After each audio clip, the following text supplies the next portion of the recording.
Welcome to the OFX podcast. I'm Dave Claxton, and along with me is our podium procuring princess, Bethany McChesney.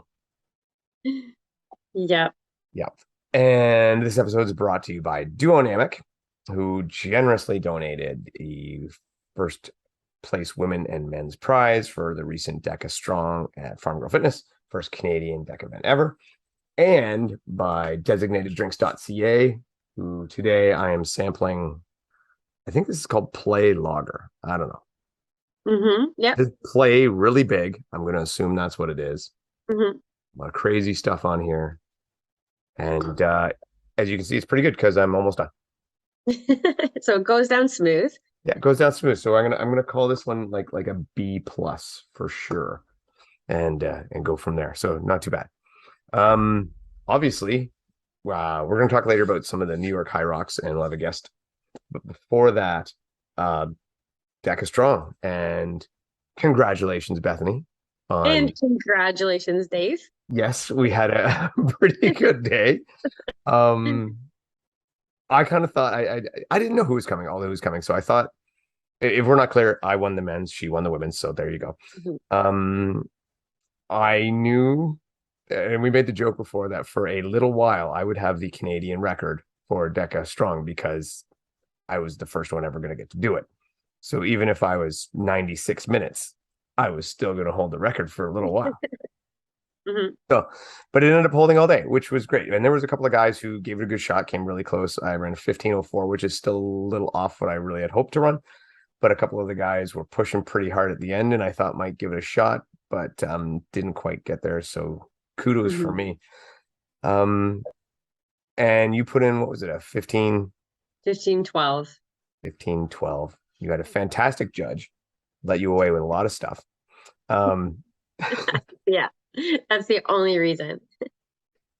But I mean, who was that, Dave? It could have been John, but it wasn't John. It was me. You didn't get the miraculous John Cross. So let's go through it. Like, I mean, what did you think? Because you'd never been there before. I had been there before, so I knew what to expect. You had not been there before, so what were you thinking? Yeah, I wasn't sure how some of the stations would feel without having, I like the running to me, because I've done a Deka Fit. The running to me is a bit of a recovery. And so I was kind of curious how the accumulation of all the stations would really feel. And a bit worried about it, especially coming into the bike and then the dead balls and the sled. So and I hadn't done a sim just because I'd been focusing on OCR World, and so I didn't really have an idea of a time to shoot for. I knew that low 15s was kind of about where like someone doing their first one is pretty decent. So I was like, oh, that would be nice. But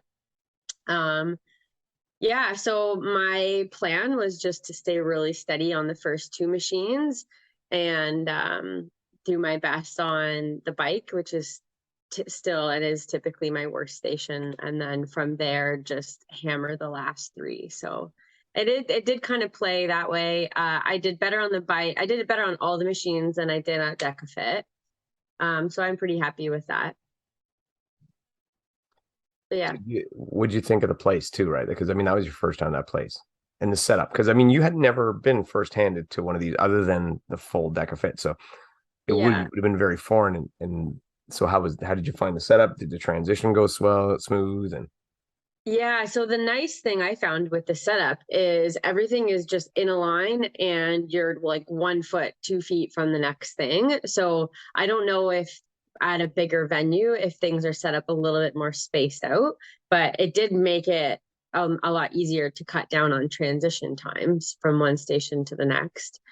So that was kind of cool. There wasn't a lot of space for spectators, but I think they did a really good job though. It always felt like there was people around, and the lady on the mic, kind of added to the hype of it all too. So I thought the setup was great. And I mean, for a small gym, I think they did a fantastic job. it's interesting because you call it a small gym, which that portion of it is. Yeah. right? And then there's another small portion, and then there's the whole outside where they do most of their stuff. Right. It's a big facility, but Yeah, this itself was a small part. Yeah.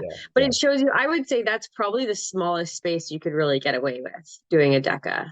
100%. I don't, yeah, I think we were right on the edge. And, Yeah. but in a way, I think that kind of gave it a good feel because it, like you say, there was always people cheering. There was always somebody backing you. There was, you never like, I think I was the only person like, because I did get to go, because I was going to be the main judge. So I got to go before really we started. And I was Hmm. the only person who got to probably go on their own. Hmm. So I was like, All eyes on Dave. yeah. And I mean, I don't care about that, right? Because I'm a giant narcissist. So everybody can pay attention. That's fine. But I think it did. I think some people were worried about that. It was only one lane. I think some people were worried that, like, oh my God, everybody's going to be watching me and just Yeah. me. And that's going to be, intimidating. But like most of the time, there were three people on the course. And on Right. that odd occasion, there were four. Right. Yeah, no. Yeah. So I mean, it never felt like there was just one person on the course and you were on an island unto yourself in the center of attention and getting too much. Yeah. But still had that, like you said, that hype, that atmosphere, the music. I thought it Mhm. was great. I thought, and for a first event, it ran on time. Yeah, they did stick to the time. Their format was interesting too, which I think if I did something like this, I would use it the way they did, where they had four people slotted in a half hour. I kind of would have been more inclined if just setting something up to put people at an exact time, because it's kind of how I race. Like, Mhm. I would rather you tell me I'm going at 8:07 and the next person's going at 8:14, and that's kind of how I operate. But it was a bit of a rolling start, but you were within that half hour range. And then they just kind of lined people up as they came up to within their half hour, and that worked quite well. And I think it gave them an opportunity to use a little bit of wiggle room a couple minutes before or after, just depending on how fast the people were going. You could start someone sooner or later. So then it did end up, and to put 50 people through that little course in like a 5 hour window was really well done. And you think about it too, we had to make up time where you could, right? So sometimes, for example, like when you went, and then we had our friend Kelly going after you, who wasn't going to catch you. We could send her like the minute you got off the roller. Right. Whereas in other times, you had to give more space depending on the people. So you had to take time where you could because you were going to lose it in other places and go for there. And I was really happy to say that we only at one time had two people cross over. Mhm. And that actually even went really smooth too. The rest of it, we never had any issues with that. It went really good.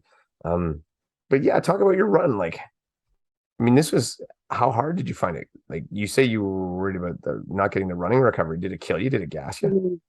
No, actually, it didn't. And I think I've done enough of these movements that I felt really smooth. And we've done a lot of stuff just in station work, like transitioning. I haven't done a full beginning to end, but I've done a lot of just back and forth between two movements.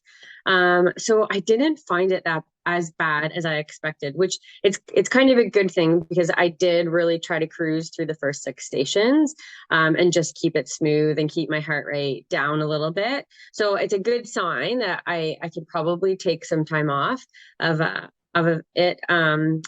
But yeah, I felt really good for the most part, and I was able to hit the paces I wanted on the machines. I don't think I wasted any time really on the stuff that, like, your box overs and lunges and sit ups. Those things I'm typically pretty good at. And I tried to keep my transitions as short as possible, even running to some of them. Um, yeah, the one that surprised me the most probably was actually transitioning to the bike after farmer's carry, my arms. So I kind of had to use more legs than I wanted to on the bike. But that was probably the biggest shock. And again, when you're running after a farmer's carry, your arms feel totally fine by the time you get to the bike. But that one shocked me a little bit. And then my legs after the dead balls, my hamstrings started to kind of get that tingly like they might spasm. So I pulled the sled different than I've done before. So trying to keep my legs from not blowing up, I pushed it and then like I normally do, but then I pulled it all upper body and back and it helped my legs recover actually, so I could push it a little bit faster. It did. I like my back is significantly sore the next day, just because I never do that. And then coming into the burpees, the ram burpees at the end, I knew when you started your burpees because I was watching your time.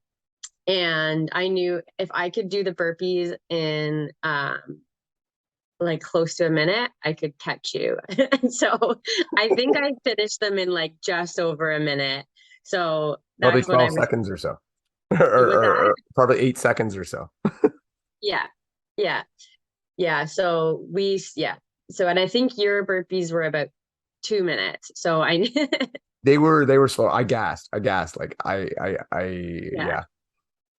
Yeah. So I knew if I was going to catch you, I had to just sell out on those ram burpees. So that's what I did. When we did it too, and I mean, like I didn't hit my goal. My goal was to go sub 15, and I didn't hit it, but I know where I went wrong, right? Everything was great until the bike. I was 9 seconds slower on the bike than I wanted to be. That was okay. I could deal with that. The tank was an abomination for me. It was terrible. I was like 40 seconds slower than I was in Chicago on the tank. Oh, really? Yeah. And then the burpees, I think I worked out. I was like a minute and 40 or something like that, or a minute 30. Yeah. It was actually, for gassed out me, it was okay. Right. Mm-hmm. But yeah, I knew when you go, I said you should make time at the beginning and at the end on the lunges and on the burpees. That's where you should make time. But I was just like, I don't know what happened on that tank. She's right, that running is a recovery. Yeah, the running is a recovery. But on the tank, I just gassed, and I pushed fine. I didn't pull it well. Mm-hmm. And when I watched the video after, I'm like, oh my God, I'm pulling it like a wuss. And just, it was like, that's the one that really stuck to me. The bike being 9 seconds slow, I can deal with that. I need to improve that. And I should, that shouldn't happen. But the tank was inexcusable. Like I said, I lost honestly, probably 30 to 40 seconds there, which would have put me so far ahead of my goal. The same thing. First 5 stations felt great. Like I was in cruise control. The rower I was half asleep on. Like, the skier too, but it just, I don't know. It just went that little bit over, and I don't know if it was a mental thing or if I was too tired or what it was, or I just didn't kick into, this is when you got to drop the hammer, and I didn't do it. Yeah. What it was, but it was just one of those things. I just dropped the ball on it. I mean, I shouldn't say it was, I guess it was still a good run. It was a big improvement on my PR, but I had more to give than what I did on that day. And hopefully next time I can improve even more. Yeah. That's where, when you're doing it on your own and you're essentially time trialing, you have to always just be racing like imaginary people too. Yeah. And like you're trying to catch someone, because unless you're watching splits, which this is so short and fast, you don't really have time to be checking your watch and like knowing exactly where you are. You can see on the machines your times and stuff, but everything else you don't really know. So having people around you, that's where I think it would have been really fun if we were head to head, because we have completely opposite strengths. Yeah. So you would pull ahead on something and then I'd have to catch up. And I thought that would have been really fun. Yeah, I agree. I probably would have pushed us both to a better time. Yeah. Because I think on that point, when I got to that tank, I would have been like, she's coming. Yeah. Because I figured at that point, after the bike and after, I probably would have been ahead, and then we're going to be racing. And I'm like, I got to get to those burpees like 30 seconds ahead of her. Yeah. Or I'm fucked. So I know, I think I would have, that would help you summon that strength. It's like, that extra kick that I just wasn't able to summon that time. So I do notice that we both had the same reaction at the end of our run, which was awesome. So, because you get shot by the sniper after you're done, you lie down on the ground and roll around like a moron. And then for me, Riley came over, she showed me the time, and it was 15:04, and I was like, fuck. right? Because 5 seconds. I couldn't find 5 bloody seconds on that course. Well, of course I could Yeah. have, but I didn't. And then when you finished yours, I showed you and it was 5:12, and you were like, "Check." So close. But it was awesome. It was so much fun. I mean, it was like just like the one in New York. It was fun. The people cheering for each other, having a great time. We saw tears, we saw sweat, we saw people doing things they didn't think they could do. I mean, we had people climbing over the box. They were scared of the box and they got through it. Yeah. And they did it. We saw husbands and wives cheering each other on and willing each other to finish. And it was just awesome that way. And great competition, some great technique and some really bad technique. And I mean, it was really good. I was worried going into one lane. I thought this might get boring. Yeah. But then when there was like 3 to 4 people on at one time, I'm like, there is no boring. It was exciting. It was fun. Yeah.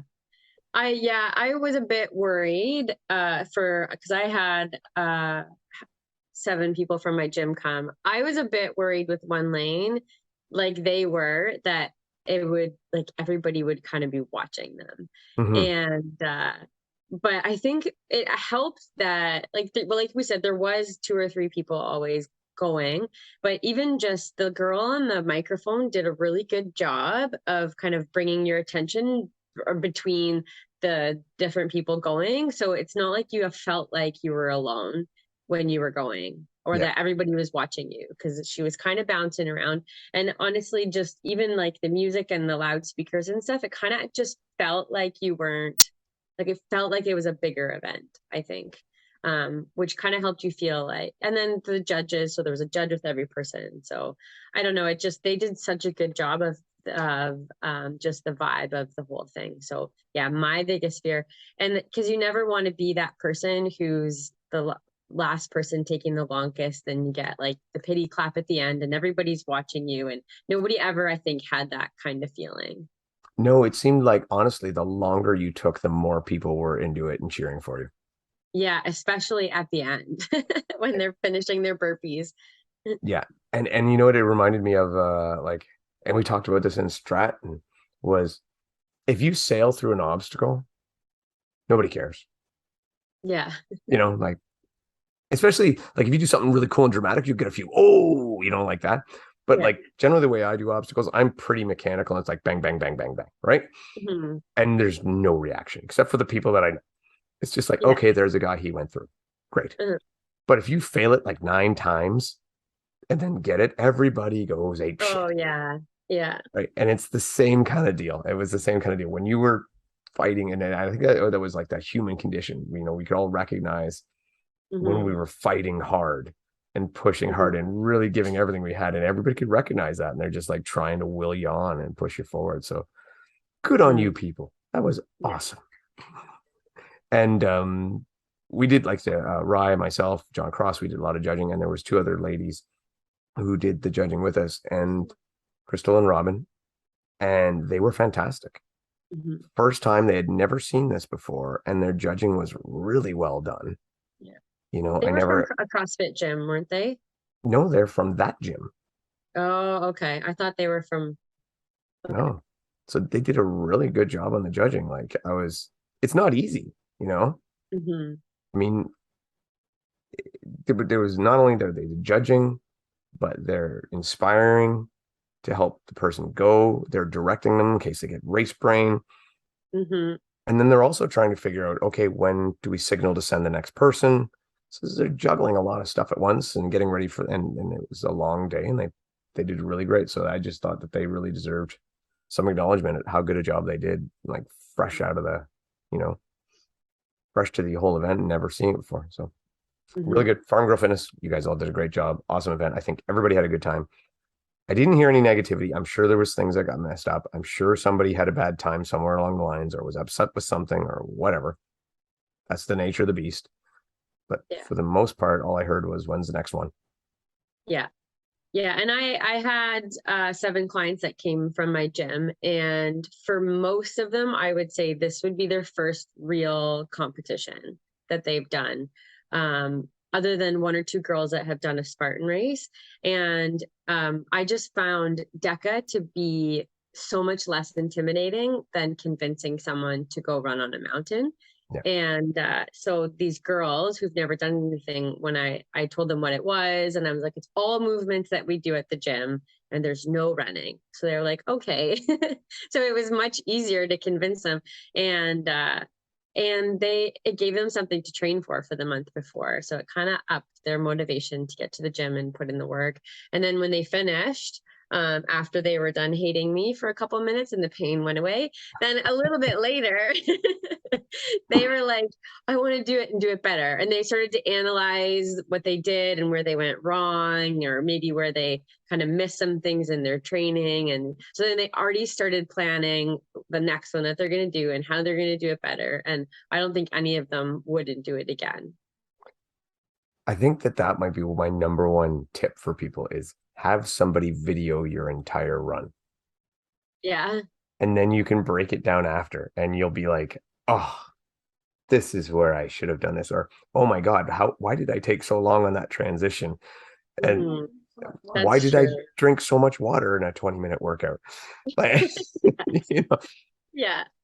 I do know some people needed the water. I get it. Some people needed the water because they did. It was a long workout for them. But for the most part, it's just a break, and it's okay to take the break. It's fine. It's cool, but you could probably get by without the water. But all in all, it was a great day. It was good fun, and I can't wait for the next one either because I will definitely be sub 14. I'm pissed that I wasn't this time, but I will be next time, and I will definitely make that tank regret it. Oh, I thought I had it that time. I really did because I did so good with it at Deka Fit, and I thought, okay, well, if I did that there, I can do that here because I'm not going as long, and this and that, and well, damn it, now I've got something to push for. Mm-hmm. And that's why it takes a couple sometimes, right? Yeah.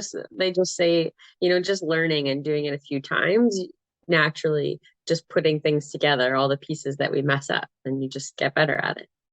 Yeah, exactly. And I'll have another chance at it in Atlantic City when I do the Deka Mile, which I'm signed up for, and that will actually give me the Deka Facta, which I don't think they actually call it that, but I'll have hit all 3 distances this year, and I'll have all the pie pieces, and yay me.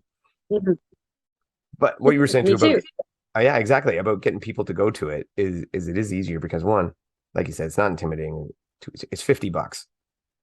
But it was like I think it was like $50. You got a medal and a shirt. Yeah. And the run and all that. And so I mean that's not a bad deal at all. And it was nice for us to finally go to a place where it wasn't, 8 hours of driving and 3 days of camping. Yeah. Yeah. And you don't have to worry about weather and mud. And that's a big deal for some people too. They're like, I just don't want to get that dirty.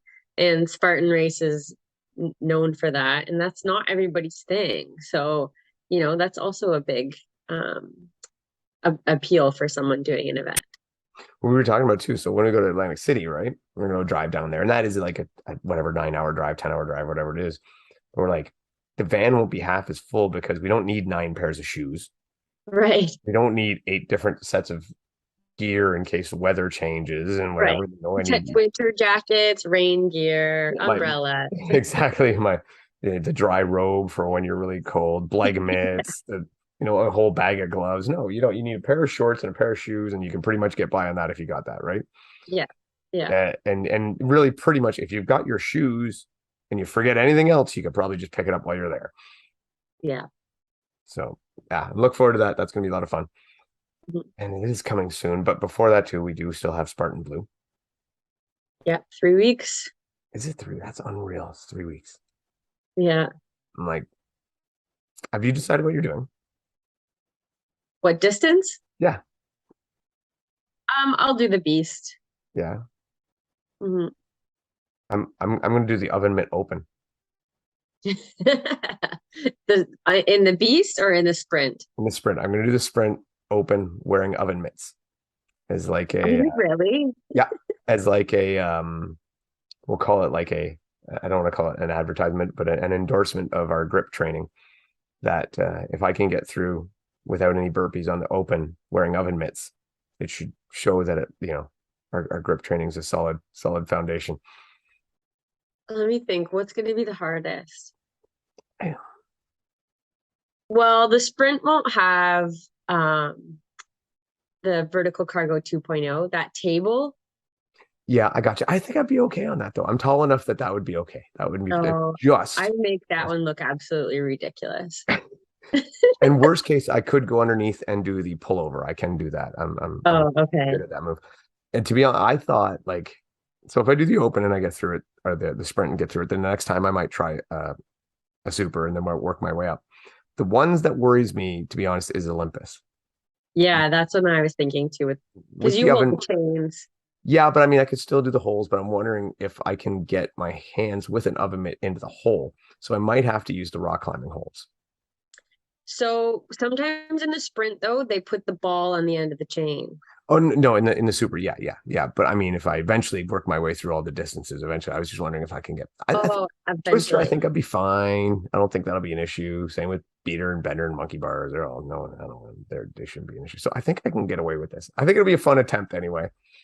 Oh boy, Your I'm throw might excited. suck. Yeah, but that's a 50-50 anyways.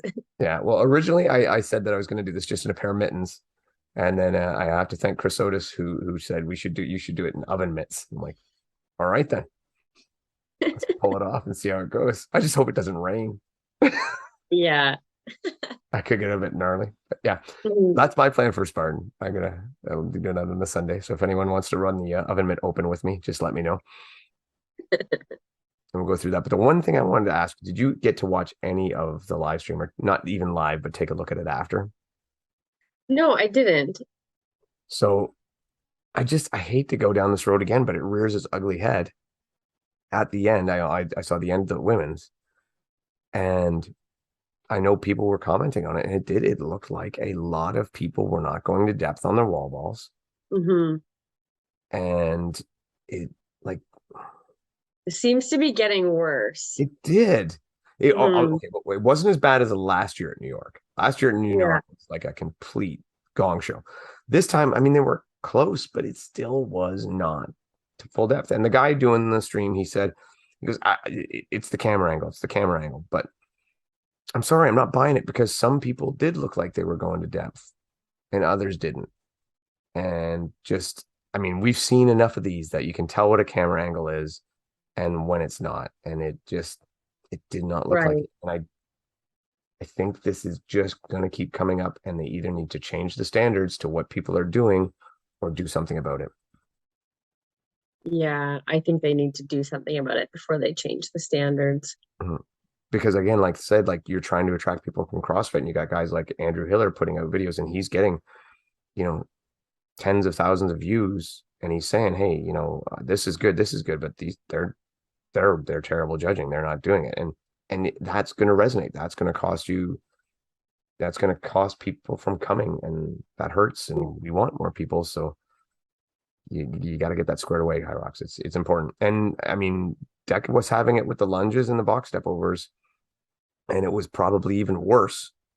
And they're at least made the attempt. They're making the attempt to try to clean it up. And I mean, they really got Yeah. the box thing. I think there's down now. I don't see anyone doing the box step Yeah. overs wrong. And the lunges are a lot better than they were. So Mm. And they jumped on it quickly. yeah, Like one event where it was done poorly, they changed the rules or made it known again, reiterated them, and it was changed quickly so that we didn't have another event go by and times posted where yeah, people are setting records and with bad form. yeah. And I think Hyrox is more taking the bury my head in the sand on this one, and I think it's a mistake. Yeah. Which is too bad because again, it looked like I guess it was a sellout. It looked like a good event, and there was some solid racing. Megita put in a great time. Alandra put in a great time. I just it just keeps gnawing at me. I'm like, they gotta square that away. And other than that, everything else they're doing seems to be running pretty smooth. The Yeah. sled stuff seems to have gone away where they're like, okay, everyone's different. It is what it is. I still don't like the qualifying procedure because of this, Hmm. but that's another story. And yeah, I think they finally handled the sled gate stuff, and now they need to jump on this and fix it up. Yeah. They did, however, announce that they were going to do at Worlds this year, and I'm excited about this part. Relay teams based on countries. So like countries would have their own relay teams to represent, and I mean, you think about it, that sounds like it could be kind of fun, because in that situation you can really get some specialists. I mean, you can get some tank, some sled push and pullers, you can get some rowers, you can get some people, some badass CrossFitters like Miriam, who are going to go out there and completely no rest the 100 wall balls. Like, yeah, I think that is this the 2-person, or were they doing the 4? The 4-person. 4. Nice. I just think that would be cool. I'm not sure how the teams are going to be picked. We're trying to get some more information or how it's going to work like that, but I just think that would be very exciting. I always love the team events. They're way more fun to watch. They're way more fun to do. Yeah. And like, I mean, times, you think when you get those 4-person teams, you get like those all-star kind of teams in there that specialize. You might get times in the 40s, like the 40 minutes and stuff. Can you bring in people who just do running? I don't think so. I think you still have to do like there's 4 people and each person has to do 2 stations and 2 runs. So even if you bring in like a sled pushing specialist, it's still going to have to be a guy like Ryan Corning who can still hold his own on 1,000 meters, But okay. Point B, you bring in a guy like Ryan Corning, and there's your sled push and pull guy in 2 kilometers there. Yeah. Right. And then you bring in someone like you, who's going to do the burpees and the lunges or something like that. And you go from that kind of stuff. I think it could make some really exciting stuff and some cool uniforms. Yeah. So hopefully they do that, or well, they will do that. Hopefully it works out as I'm thinking it does. But what else do we have? There was a couple other things. Really excited, and you sent this to me about Nicole coming back. Yeah, she just announced today that she's going to be racing at Blue. She had hinted earlier this year that her goal was to be able to run at Worlds again. But to run at Worlds, she does need a qualifying. Now, but correct me if I'm wrong, but I thought that anyone who had won a Spartan Worlds has free entry to Spartan, like doesn't have to qualify again for the rest of their life. I'm not sure. Is that true? No? I'm not sure. I cannot find that rule yet. I've heard it before, but I did take a look today and I haven't been able to find it. It may exist like that champions exemption. And if it doesn't, it really should. I mean, yeah, I don't think anyone would doubt that Nicole should be able to still run at Spartan World. Agreed. But so she's going to Blue to qualify for to run at Worlds in Abu Dhabi. Yeah. And here's the thing for me. And this is where I'm of 2 minds, because one, yes, I absolutely think Nicole can run at Worlds and do fantastic there and probably podium. But if they do not have the rule listed, then, and she doesn't qualify, I'm like, then you can't lift it until you write it down, which is why I say if it's not there, it should be. Yeah. But I think back to Albin. Yeah. Having that issue and chasing $1 million or something like that, or something, he had to go qualify for something because they didn't have an exemption for him. Right. Okay. So then there probably isn't. I would think probably it's not. If I couldn't find it and Nicole is going through the hassle to come up here and qualify for it that way, then I think it probably does not exist. You're right. But I don't remember where I heard that, but did you hear that? I've heard it before. I heard it. I mean, I've heard it before, and it should exist. I really do think. I mean, if you've won the championship before, you should be exempt and into, whatever. Like Cody Moak could just like show up once and just still be there and not have to qualify. Yeah, like Hobie could come out of retirement and race his son at World Championship. Yeah. I mean, that would be super fun, right? Yeah. I don't think he has a chance, though. I think Hawk would beat him now. I think time has passed, and you never know. Yeah. But there's that. I'm not sure if we touched on it before. Spartan Canada schedule is out. It looks very similar to last year. Yeah, like exactly the same. Not too much different, which means you should focus on Red Deer. And there's one in BC that's still to be determined. Isn't that what they always do? Yeah. You gotta have one like on the edge. Usually it's Quebec, but we're gonna leave with that BC on the edge. What else did I have written down here? Oh, something I did want to mention. This is not a sponsor, but I ordered some stuff from Strong Bar Nutrition, Phil Armstrong, and I don't know if you've ever dealt with them before, but like every time you get an order from them, you get like a handwritten thank you note.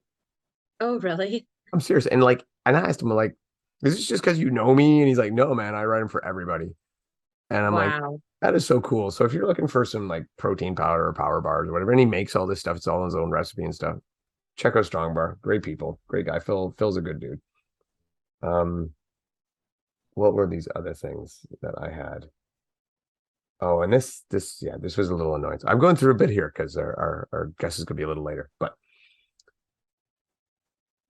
I've seen live streams a lot, and this one came up actually with the OCR report when they did the last Deka, and I never got a chance to mention it. Maybe it was, I don't know, maybe it wasn't that, but anyway, if you do a live stream, save it and post it on your thing. Because sometimes I see live streams come up, and even if you're just doing a live video from your home or your workout or whatever you're doing, I might be interested. Save it so I can watch it later, because I get a notice so and so is going live. Oh, I can't watch it right now. I'll check it out later, and then it's gone. Pisses me off. Save it. That's what they did for the Deka event. No, it is there, but I mean, this was again the problem we said when we were putting it on Instagram and not YouTube. Is it's difficult to find. Mm-hmm. You know, they did eventually put it on YouTube, but it's the Instagram one, so it's, you know, was that portrait view? Yeah, panoramic side raise, portraits up and down. So it doesn't fit the whole screen. It doesn't look as good. Stream on YouTube. Pro tip from a non-pro. What else do we have? Yes, right. Pro Wave Dave. Oh, and this was one other thing we never talked about. Possibly putting an end to the gated Spartan elite waves. Yeah. What do you think about that? So, well, when I started, it wasn't, and you could just register for whatever one you wanted. It's not typically an issue, but once in a while there would be people then that would register in that heat to just have an earlier time. It's not a huge issue, I suppose, except that sometimes people would get a little bit in the way at obstacles. But with Spartan, that's not always a problem because you fall off and you go to burpees. I don't have a problem with it, but the women's elite field is so small. So to get any incentive for people to move up, then I think that that's a good thing. Is it incentive? Do you think it'll make a difference? Because I don't. I think that people would move up. Nope. Well, someone though, maybe who's starting, who's a good runner or something, might like, because when I started my very first race, I signed up in elite. If I had to do a couple of races in age group first, then it would kind of bypass that. Yeah, I think, that's true. But I don't think that's a huge common issue. I think more people are hanging out in age group because they think they can get a glory podium there, as opposed to getting spanked in elite or worried about getting spanked. I think it's more, and I'm going to say probably, especially with the women, more women seem to be tentative to jump up because they're worried about not belonging and not being good enough. So they're going to stay in age group. So I don't think taking away that gated wave is going to make a big difference. I still think you need to make the elite wave more attractive to be in it and not podium. Yes, I agree. And especially because it does cost more, right? Yeah, it does. So if I'm going into that, and here's my things. Okay, so I'm here, and even if let's just say pre-qualified for the elite wave, I already know I'm qualified. So now I have to pay for that qualification, which I don't know what that is, $30 or $20 or whatever it is. Yeah. And then I got to pay extra for that wave as well. So I'm paying, if I'm only doing one race, I'm paying an extra $50 as compared to doing age group when I have a chance to get a podium. Right. Yeah. Like the elite heat it's a fair amount more. Yeah. Like, I want to say $40 or $50 more. Yeah, exactly. And so they're cutting their own throat there. They're like, well, we want more elite people. Well, so why? I've always wondered this. I don't know, but why is the elite heat more money? There's no difference. You get nothing different. Well, I mean, there's prize money up, so you could argue that it's to pay for the prize money. But open for that. Except, yeah, most of the a lot of the people also who race elite have their races paid for. Let's not get bogged down in the details, but yeah, it's true. And I mean, I don't like I think it's silly. I don't think the elite heat should cost more. I think they need to make it not more accessible. I like the exclusivity of it, but you don't have to jack up the price on it. Supply and demand. Yeah, supply and demand. You got less demand, so let's supply more. But again, and I keep saying, I will say it till the cow die on this hill. Make elite fancy medals, and it doesn't even have to be that fancy. Just make it different. Make it say elite. Make it say pro.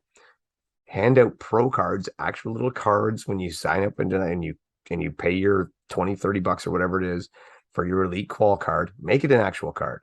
Give it to people. Give them something tangible. Even like the headband, I know it's a different color for age group and pro, but they're the same. They're both red, aren't they? Yeah, that's what I mean. So like the age group and the pro are both red. The open is black. But what if the pro heat had like how the pro team used to have they still do maybe the thick ones. Maybe everybody has that. Get one of these. A wristband? Yeah, this is my OCRWC completion band. Show off. That's right. Yeah. But how many people fight and live and die for that rubber band? I do. Exactly. So do I. It's more important than the medal, right? Yeah. Oh, yeah. So you give somebody that, like, hey, you're in the elite heat. Here is your $1.50 rubber band that says you're in the elite wave. Yeah. Something. Give them something tangible. So what I also think they need to do is make the age groups something that differentiates their ages, because what happens to a lot of the age group races is they'll combine age groups, and when people are passing people and you know, if they combine two age groups, you don't always know who you're racing and who you're not, and that can make a big difference in how you perform. And is that guy in my heat, especially when you're going for age group podiums? So again, you can have you can have you just glitched a little. You're all right. I know with triathlon, your age group is a letter, and they write your letter on the back of your leg, or it could be anything. I don't know. You could have like you could put a band around your upper arm, just something so that you can see it, because you can't always see people's wrists. But when you're running up behind someone, you want to be able to see, is that person someone I'm racing or someone in another age group? I think I've heard that a lot from age groupers, is they didn't know who they were racing, and that person could have been right there. Yeah. I had it at Blue last year. I was running downhill and I was catching this guy, and I ended up, we got to the plate drag. Blue passed him on the plate, and as I was just about to finish the plate, he's like, "How old are you?" And I'm like, 46. He's like, "Okay, go."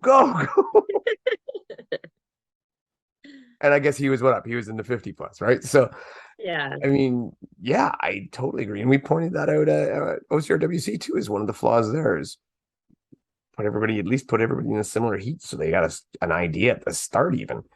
But yeah, definitely. This has been something that should be an easy fix, should be done. Both of these things. I don't know why they aren't yet, but maybe eventually, maybe. I mean, they can change. They can improve if they listen, maybe. Yeah, just listen to some suggestions, maybe. Well, we've said it before. They should put together a panel of athletes of all different skill levels, media, even some spectators, to just, because sometimes the people who are watching, the volunteers too, they're the ones that see what really happens. And you got to talk to them. I mean, the elite people, they see what happens in the elite. The open people see what happens in the open. You got to get it from both of them. So maybe one day they'll do that. No. I wager Spartan Canada might do that. See, I could see Bear setting that up. He would do that. Yeah. Absolutely. Yeah. They have a great crew. They do. That's it. Let's get to our guest, Austin Azar, fresh off his first Hyrox in New York City. So you're all back. We just go right at it. You're back home, or are you still in New York? No, not home right now. I'm in Kingston. Where is home, man? Like, where do you live? Because I only ever like see pictures of you in like mountains and peaks and stuff, and I don't think you have a place. Well, I was traveling for most of August, and that's when I was doing lots of mountains. But I'm in Quebec City, and I was only there for I went down to Hyrox, came back, was there for like half a day, and then came here. So I'm here for 2 days for work right now. Wow. My work doesn't send me anywhere anymore. They don't even like to acknowledge I exist. They're not proud. Whereabouts are you again? You're a little bit north of Toronto? Yeah. I'm about 45, 50 minutes south of Collingwood. So I'm very close for Blue. So that's very handy for the upcoming soon. And then Beth, you're what, like 2 hours west? Yeah, 2 hours west of Toronto. So kind of London area. Yeah. So not too bad though. So you went down to New York, man, and obviously this is your first Hyrox, and the learning curve is steep. How did it go? Yeah, the learning curve is steep. It was tough, man. It was awesome though. Such a cool experience. I'm 100% going to go back and do one again. But yeah, everyone has a plan until they get punched in the face, and if you want to get punched in the face pretty well, go and sign up for your first Hyrox. Because you're a guy that we said like, oh, we need to get Austin to do a Hyrox, because you're great at the heavy carries you see on the Spartans and races and stuff, and you get the power and you got good running legs and a great engine. You're like, this is made for him. But we always forget that, just because you got all the tools doesn't necessarily mean that you've got the whole thing straightened out for the first time to just run in there and have your way with it. And yeah, execution was not there, and you need good execution for Hyrox. At least you need a good plan, but also just technique on the obstacles actually really matters. And I learned that for the sled pull and even the sled push.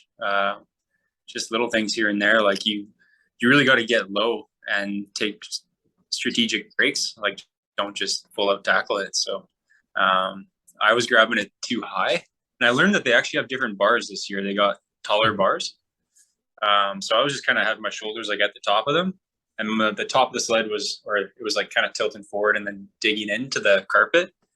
I was like, this feels way harder than it should be. And then I went a little bit lower, and I was like, oh wow, this is way easier. So did you have a sled then? Were you doing simulation work with a sled in training? Not the kind of sled that they use there. I had there's actually a gym close by that it has like a wider sled, so I can't do like the same kind of technique. And then it's also a different surface. It doesn't have carpet. It has I don't know if you guys ever played inline hockey, but like the weird perforated hard plastic surface that you play on. Yeah. Kind of like the same. I was using the same amount of weight, and it felt about the same, but the carpet just kind of, if you're pushing from high up, it kind of sticks more on the carpet, whereas like the hard surface doesn't really grab at all.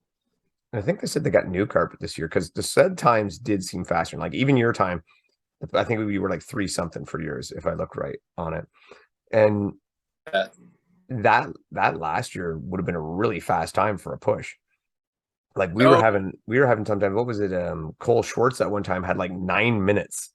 Yeah. Because it just got stuck on everything. And yeah, 3 minutes would have been really good. It just happened. So they are moving faster. I noticed Megita's was like 2 something or other. And quick. So I have this theory though. So when you went into this, how much research and planning did you do? I had mostly just talked to people that had done it, and just asked like, hey, how should I prep for this? And then I watched like a little bit of live coverage to see what people were doing, like see what Hunter and some of the other guys were doing. So like kind of thought I had an idea of what technique to use. And I think for pretty much everything, I knew mostly what to do going in, except for the sled pull. And that was one thing that I didn't practice at all. And for that one, you really have to like lean way back and use your body weight as you fall backwards. And like, I just went to go pull it once and it didn't move. And then I was like trying to muscle it for a little bit. I was standing way too upright and just not being very efficient, and spent like that first length that I did at the sled pull was just completely exhausting. And then I looked over and saw what Megita and Jared were doing and just copied them. And then it was way easier. I watched a bit of it and I saw right at the start and I saw you and it looked like you were just trying to do the hand over hand. I'm like, oh, Austin, that's not going to work well, bud. Yeah. And then I fell down like a few times too, tripping on it. Yeah, the first pull I did, I didn't realize how much slack there would be in the rope. And so I just fell backwards and it didn't budge at all. So it was learned. I've set up my sim because my dining room is what's turned into my gym. And then I have a sled that I go across there. But by the time I pull it, I'm in the kitchen. And I think I've hit the floor a dozen times on my kitchen, just tripping on that rope, getting ready, leaning back. And I saw you do it. I'm like, yeah, that was bound to happen. Yeah, I got to do that for like 6 minutes at Hyrox. It was a good time. Yes. Rope management is a term that you do not hear enough until you get there. Yeah, and that wasn't something I was even thinking about going in. I was just like, I kind of like figuring things out in the fly too. And that one, it didn't go so well, but sometimes it's good to, practice jumping into things without necessarily being 100% prepared. And I kind of wanted to go into this as like a learning experience too. And well, that fits with my theory that you elites, talented as you are, do not do enough homework. That's why I have to do so much homework just to not embarrass myself because I don't have the talent. And you guys just have all this talent. You just fly in. Because you can't really do any homework. You don't even know what's happening until like 10 seconds before the event. So you went down there, you got down there, even like when we go from the start line. So you get off the start, and this is, what was it, 4 laps for this one? Yeah, it was a lot. It was 4 laps and then a little bit too. Because there was like a good almost 100 meters or so between the enter and the exit of the what do they call it? The rocks. Yeah. So this was the one that was supposed to be outside, and then which we kind of said was a bad idea from the beginning, and it ended up, at least they had a backup plan, which we hoped they did, and they went inside because weather was not great as far as I could tell. But all those laps, I've never seen one with that many laps. Yeah, it was a lot. And it seemed like a bit longer. And I was talking to Megita. He said they made the run longer because the rock zone was so small. Like they had it in a compact area. And so like after, I remember our first 1K, it kind of just, I didn't have a watch or anything, but it felt like it was below like 340 pace. And then it was like a 4-minute kilometer or something like that. And I was like, oh, that's weird. Feels like we're going faster than that. But it turns out it was a little bit longer. And he said the running adds up to closer to 9K total, like when you include the rock zone. And so if they make the runs longer, then they just make the rock zone shorter. So they adjust it so that it equals out. The one thing I question though is if they can do it in this smaller event, right? The smaller venue with the 4 laps, why not just do that all the time? And then you're more consistent, right? Maybe the times would be slower, but I don't know. And then yeah. With this one though, with 4 laps, you get a lot of people then running on the track. Yeah, that was the thing. It was quite a lot of people on the track. Ended up having to zigzag around pretty much the whole time. Yeah. And from the video, they didn't seem to be respecting too much that, stay left unless you're passing kind of deal. Yeah, at one point there was a girl that was just walking in the hugging the right shoulder. I was like, I think she mixed up like the fast and slow lane. I don't know. That's one thing that I hopefully they're making clear, because I did see it. Like when I was watching it, it's like the elites, the fast people, they were like going back and forth and in and out, and I'm like, come on, guys, like get out of the way. There's got to be something. I think even the dude on the camera a couple times was yelling, elite coming through or whatever. Well, and then we've seen it many times where people mess up the laps on the traditional 2-lap one, and it's not hard to do. So then I can't even imagine having to do 4 laps and have never a mess up. Yeah, that's what happened here. Is the girl who ended up in second place, she had a 3-minute penalty because she missed a lap, and I believe that was going into the burpee broad jumps. I didn't know that. Oh dang. Yeah, so she actually was the first to cross the line, but she was about 2 minutes and 30 seconds ahead of Alandra Greenlee.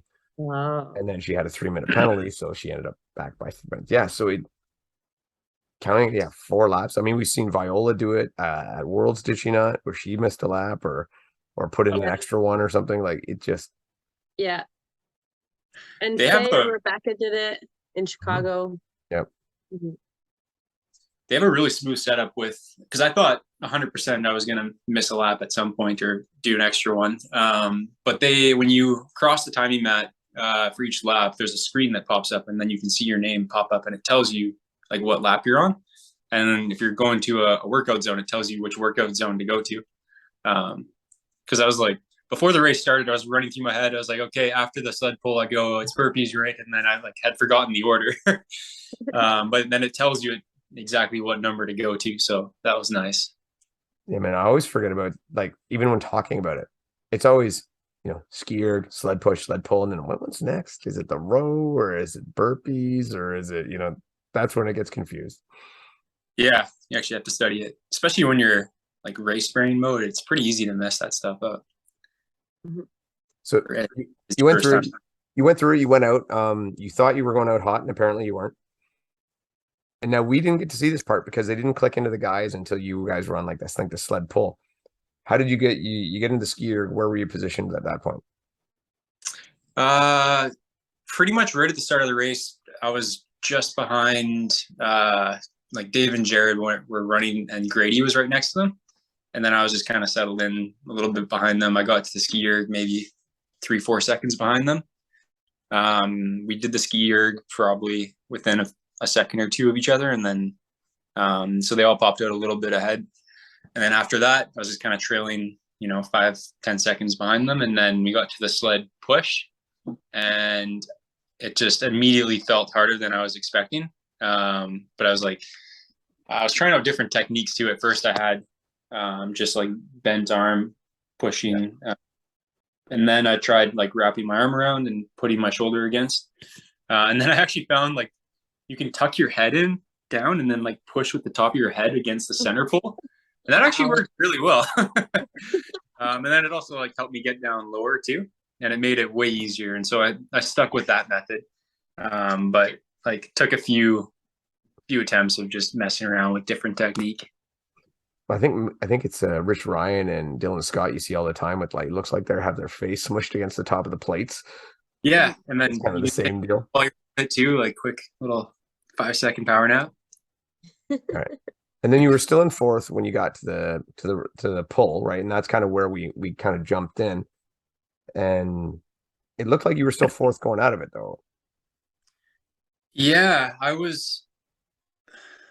I think it took like over 6 minutes for that. Yeah. That sled on Megiddo. That's where I think Jared got into that ahead of Megiddo. And then I think Megiddo put like over a minute on Jared there.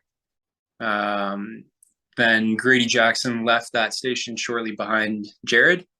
And then I think I was like still a full length away from finishing that one. And by the time I got out, I kind of lost contact with them. Like they were around a bend of the run and just kind of pretty far away. So then I just started running for a while, basically in no man's land, and didn't really see them until like I could see them on the other side of the fence doing their burpees. I see them until the row. And how'd you do on the burpee set? Because that's one that you get a few different techniques on too. Yeah, I remember seeing Hunter doing it and just like staying really low. So I tried that and that seemed to work well. And then I was trying a different technique where I kind of like rocked backwards and then tried to like jump my feet between my hands as far as I could and then use momentum and spring forward again. And that was just exhausting. So I didn't do that. But you get a really good jump doing that. So yeah, I think the way Hunter does it, and I think Megiddo does it the same way, is just stay really low. Works really well. But that station's brutal. I haven't been practicing burpees that much, and I felt it.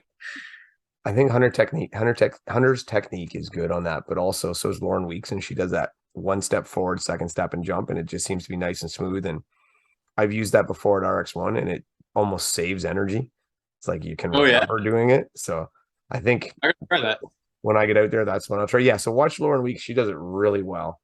And I think a lot of the women have adapted that style when I was watching, but I think Hunter's might be the fastest, but I think hers might be the most efficient. Nice. Yeah. So after that, you get another run. You're onto the row. Did like most people, do you use the row as a bit of a recovery? Yeah, except I was at this point starting to overheat really bad. Something I had not factored in was it's a very small exposition center, and they had like 2,000 people going through there. And they released the pros at the end of the day, and it was so hot and muggy in there. Man, I was so sweaty at that point. So at that, on the rower, I was turning around and asking the volunteers there. I was like, hey, is there any water like anywhere close by? Like, can I dump something on my head? It doesn't even have to be water. Just like, I don't even care. Dump a Red Bull on my head.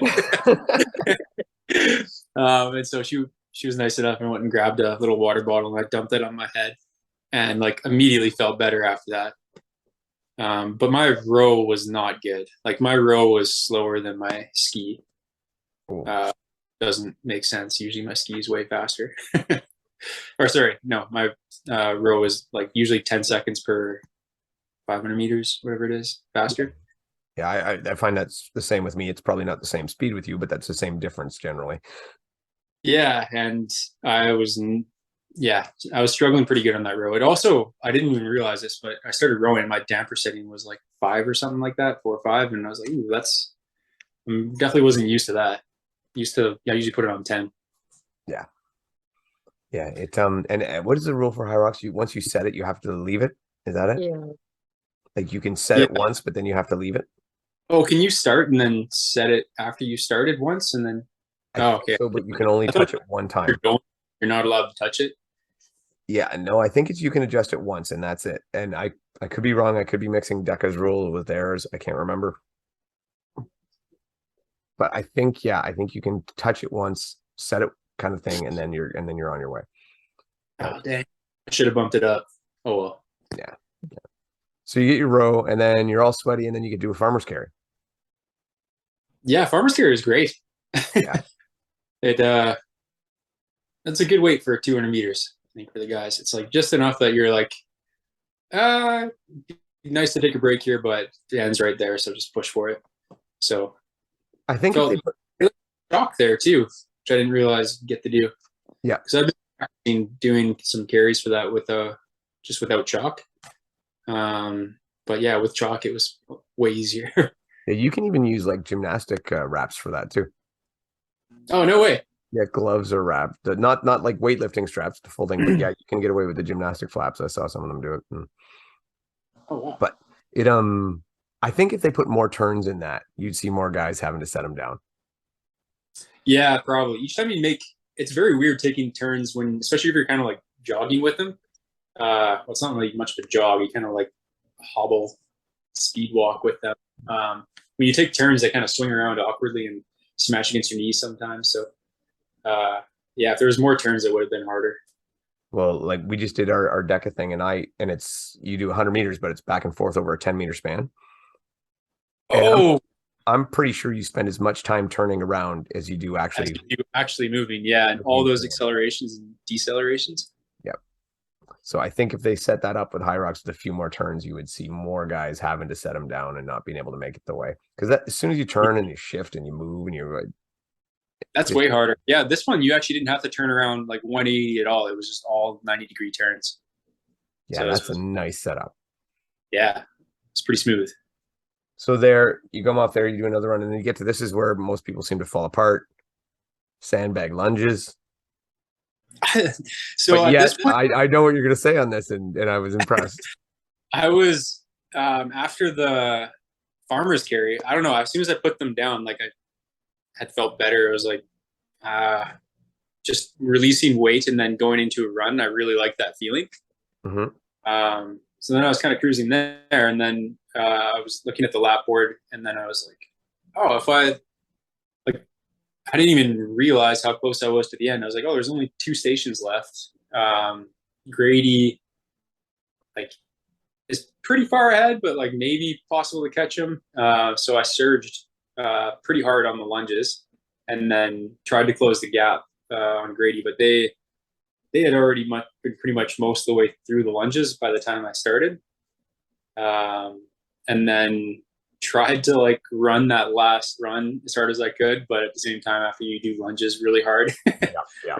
on the lunges, it's very hard to run. I thought I was like close to like a 4-minute kilometer, but I think I was like 4:40 or something like that, probably. So you had the fastest lunge time of the day. Yeah.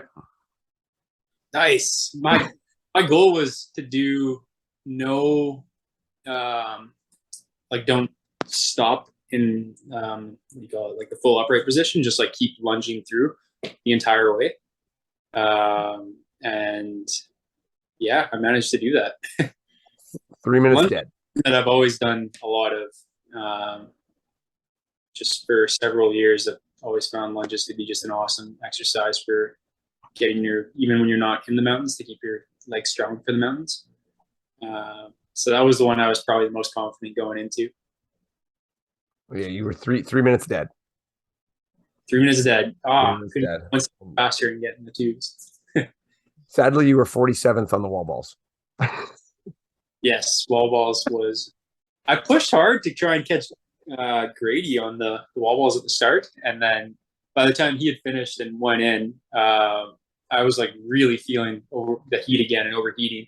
And I only had like 30 or 40 wall balls left, and I should have just cranked them out and dumped water in my head after. But someone had a water bottle there, and I was like, oh, okay, there's no one behind me. I'm going to use it. So I was like walking around, dumping water on my head, talking to the judge a little bit. And then I should not have done that. I should have cranked out those last ones, because then I didn't even realize there's a bunch of other fast people running behind me. I wasn't even thinking about that ended up passing me, or ended up having a faster time overall. So I got knocked out of I thought I was in 4th, but I ended up in like 6th or 7th. So a lot of lessons learned, Austin.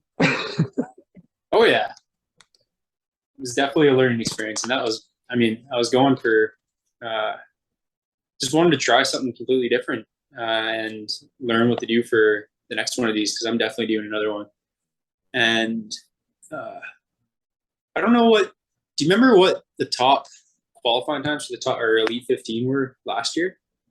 Well, for the Elite 15, you pretty much had to be about under 61 minutes. Under 61? For the Worlds. Got now, this will be different because of the North American ones. My guess is, and I'm purely guessing, to be in the top 15 for the US national one, or whatever the North American one, probably going to have to be something like a 105 would be my guess. So I think you might be a little short on that one. You'll still be able to go and to do a pro wave, but it won't be in the Elite 15 to qualify for Worlds. But what can happen is you can go in that pro wave and set a great time, and that time can get you into Worlds. So yeah, it's like a backdoor kind of way. Nice. So. Well, I'm already really eager to shave several minutes off that time. Yeah. So you're not done yet. You're not out of the running. No, it's a fun event with lots of different things that you can work on to shave off a lot of time. So I'm excited to do some dedicated training for it. It'd be a good off-season activity to train for too, for sure. Yeah, because this is really different for you, right, man? Like, because we used to, like, say, seeing you running around in the mountains and doing your thing up there, and kind of high engine everything from like World's Toughest Mudder, and then, this seems very different for you. It's, back in, I think it was like March or April, when it kind of came on my radar and I was seeing stuff about Hyrox, and I started doing some workouts for it, and like actually started doing wall balls. And I had, over the past 4 or 5 years, would drop into like a CrossFit class every now and then. So kind of had a bit of idea of some of the movements, but I maybe only did like 10 to 15 like actual Hyrox workouts going into this one. But now have like a way better idea of how to train for it. But most of my training has been mostly just been out having fun in the mountains, running fun trails with friends. Not ideal Hyrox training, but at the same time, just really good training. Lots of time on feet, and in hindsight, it would have been a lot better to do a lot more actual dedicated running though. Yeah. So is Chicago in the plans, or are you heading for that one, or? Yeah, you guys are going to both be there, right? Yeah. So I didn't realize there's actually 2 Chicago ones. You're doing the one in December or the one in February? I'm going to do the one in February. Okay. It's actually going to be our anniversary date. Oh, nice. So yeah, we're going to run doubles. My wife and I, we're going to run doubles together in Chicago, and it literally is our anniversary weekend. So that's awesome. so hopefully we'll do a little coverage of the elite wave and the pro wave, and then we'll run our doubles and have our little celebration. So that's our plan for there. I don't. Is that the one you're going to do, Beth? You're going to make that one? Yeah, that's the plan. Yeah. Okay, awesome. That's the one I was looking into as well. Mm-hmm. Yeah.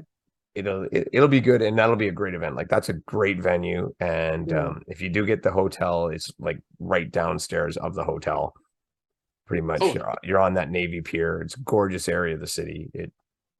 It's definitely the one to go to. So yeah, that'll be good fun. We might as well briefly talk about your experience at OCRWC. Yeah, absolutely. I wasn't even 100% sure you were going to be there, and then you were volunteering on the 3K, which I didn't know you were. That was actually really fun getting to see everyone come through. You probably didn't even know I was there until you saw me at the obstacle. No, I didn't. I didn't know if you would even showed up, and that's when I told you to club a guy. And whether you did or not, thanks for trying. But you got to see probably the most excitement of the 3K with the whole Lindsay incident. Oh yeah, because you were on there while it happened. So what exactly happened on that one? Because you had the bird's eye view. It's like I'm right there. It's like my obstacle that she trips up on, of all things. But it was actually one that, like, for the proportion of pros that were struggling it relative to people in open, I was surprised because like pros were trying to push the pace a little bit more, and it was like an easy one to underestimate and slip on because it was pretty slick that day. But yeah, Lindsay came up. She was in first. She had a pretty good lead. I can't remember how much on Ida and Chris, but the first time she went across, she maybe rushed a little bit and just slipped. And then the second time she went across, she just whiffed on the bell. It was like very close, but just completely missed. Got back on immediately. She's taking like no rest. She's just running back and trying it again. And then Ida had passed her, I think, at that point, and then she goes to start again, and Chris is right there. Oh no, she whipped again a second time, and then yeah, and then went back again to start it, and I think Chris was like right there, they're neck and neck. And that time she got it, and they were both. I think Chris was just ahead of her at that point, and yeah, and then they ran off, and then I didn't even know what happened for like an hour because everyone's gone chasing after them, and I couldn't leave the station, and I was just like, what happened? So finally, after the shift was over, I went and caught up and found out what happened. So did you have to do the classic Canadian thing and go, "Oh, I'm sorry, you failed"? Yeah. I know I had to do that. Why? Oh, sorry, you missed.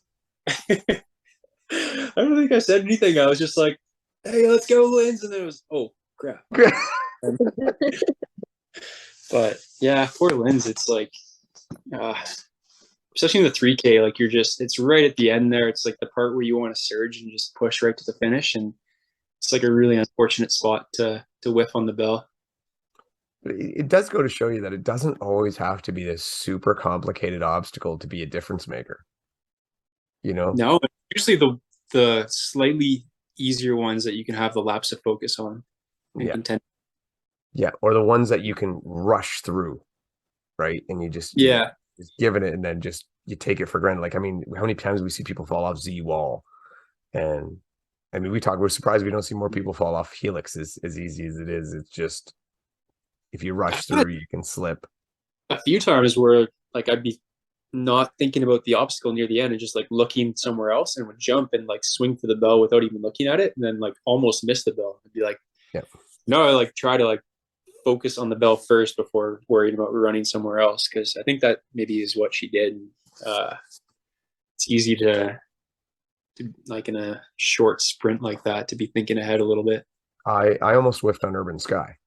I actually, when I went for it, I did kind of lunge out for it and I missed, but then I hit it back.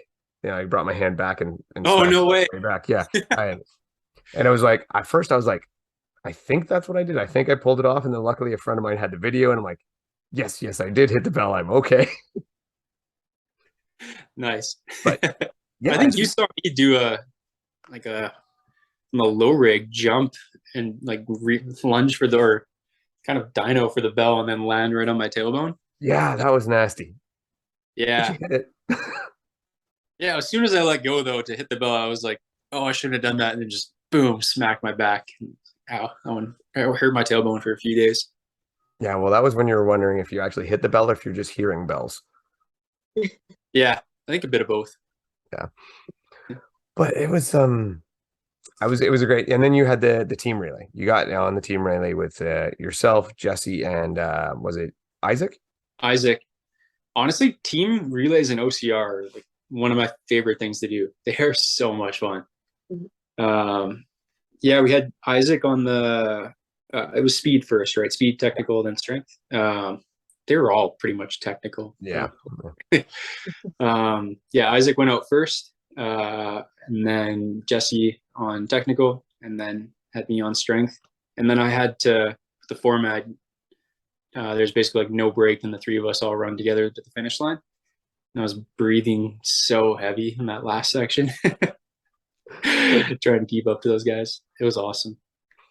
I noticed two things on your on your part of the run. One, I think, and I don't know if they kept track of this because they had before they had a time segment for the heavy carry in previous years. And I don't know if they did it this time or not, but you probably came in there and I can't remember what the guys were, if they were Netherlands or who you were racing with, but he probably had like a 4 or 5 second lead on you going into that heavy carry. And then you came out probably 10 seconds ahead of him. And that was on top of, I think you dropped the Fit Fighter sticks right at the beginning too. Yeah. I dropped one of those noodles at the start, and then I remember it pissed me off. I was like, I picked it back up and just started like angrily running after this Netherland dude. And then I think I caught him like near just before the top. Yeah. And then just started running down hard. I don't know. I couldn't tell at that point how far behind he was, but like basically just trying to go as fast as I could to get to my teammates and try to run away from them. Because I know those guys are good on the obstacles, and they definitely showed their obstacle ability at the end when they cruised past us on the last obstacle. when you came off of what was it? Is it drop zone? Was that what it was called again? I can't believe it. Yeah, right after the heavy carry. Yeah, drop zone. I love that. He looked defeated.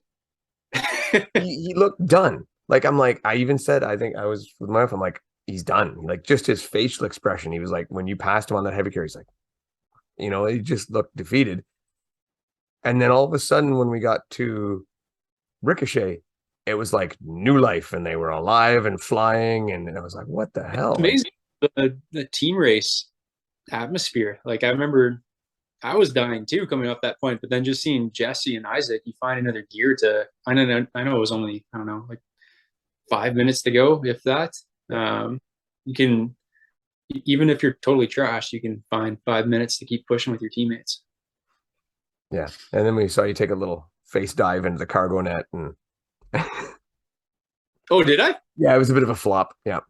At that last cargo. Yeah, oh yeah. Coming in like you ran into that. Because Jesse and Isaac did these sweet like twirls off it, like ballerinas just launching themselves off the cargo net, and then there's me just behind, just boom, flopping on the ground like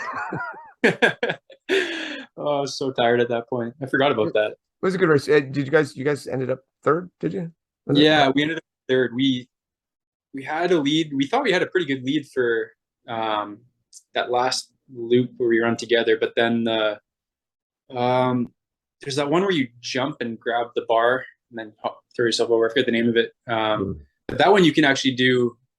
You don't have to do like in a line. You can have all three teammates doing it like at the same time. And so we thought we had to do that one like one at a time. So one person would jump and then the other person would go. So we lost a bit of time there. And then at Ricochet, yeah, I think these guys just had some crazy technique. I think they were skipping rings, and they I think Isaac, our second guy, was on it before their first guy got on it, and then they were all off it by the time I was like halfway through it. At the end, I was like, how did they just pull that off? I wanted to try and find a video to see how they did that, but it was impressive. They were so close together. Like they left almost zero room between each other too. It was like they were one ring behind each other, just going in unison. They did that really, really well. They executed really good. And, you know, hats off to them. They did a great job. Yeah, that was awesome. It was really fun to be in a battle like that at the end. So next year, we don't know yet, but is it in the plan to go back? And we have no idea where it is yet. Depends where it is. I mean, I'd love to. I love that event. Like, how was there like 15, 16 rigs across the course, just so many different new obstacles to try out. Get to see tons of awesome people there at a sweet venue. So I don't know, we'll see where it is. I'd love to go back. Got lucky this year. It was only actually one. It wasn't one that I was planning to do originally, but it was only 5.5 hours away from where I'm living now. So it's pretty awesome. We were just talking about that, and my wife feels that we've been conditioned to think that 5.5 and 6 hours is really close for Canadians. yeah, everything's super far away. It's like, yeah, it's only 6 hours away. It's fine. That's easy. That's a day trip. Yeah, someone was asking me like how far Ryan and Lindsay are from me, and there's like 3.5 hours. Like, yeah, really close. And then they're like, that's really close. I Three states over. Canada. I'm like, yeah, that's pretty close. Well, I usually get the one like, oh, you're going to Kelowna? Like that's in your neck of the woods, right? And I'm like, it's a 38-hour drive. No, it's not in my neck of the woods. Which you should do next time. Oh, yeah. It wasn't in the budget this time. Maybe next time. I don't know if do you think the one in BC will be in Kelowna? Because I don't think it will. No. Don't know, but I know they had at one time announced Kicking Horse, and I really hope they bring it back to there because that would be awesome. Yeah, I'm guessing Golden. I think it'll go back in Golden. That's where Kicking Horse is. Is it? That's the one? Okay, yeah. I think that's where it'll go back to. Yeah. Good success there. Whistler, I don't think, was it Whistler? I think it's just too expensive and too much to do that one. So that's what I think. Anyway. Great. Anyway, man, thank you very much for your time. It was awesome watching at Hyrox, and I know the next time you are gonna shave off a ton of time on it. It's definitely that learning curve, and but it was good to just have another Canadian on the board. We went through the list, and in the top 500 times, there are 2 Canadians. No way. Who's the other one? Oh my God, what was his name? Adam DeFluvio. Adam DeFluvio. Yeah, he was at Worlds last year in Vegas, and I think he did 108. 108, yeah.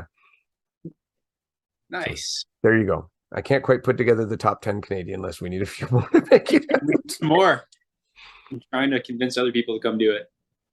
I think they will. I think it's just a matter of exposure. And like Beth said, most of this started happening during COVID. Crossing the border was incredibly difficult.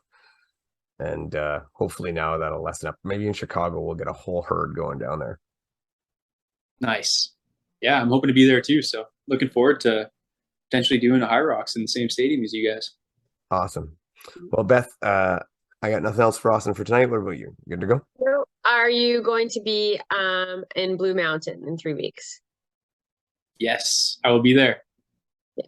Awesome. Well, thanks so much. I imagine you're both going to be there. Yeah, we'll be there. That's the closest it comes for us. Yeah. Yeah, man, I literally can stay at home for that one. That's amazing. Yeah. So. Yeah, thanks so much for joining us, Austin, and congrats again on your first Hyrox. And we'll be seeing you in a couple weeks now. Yeah, we'll see you soon. Good to see you guys at OCRWC as well. Thanks, bud.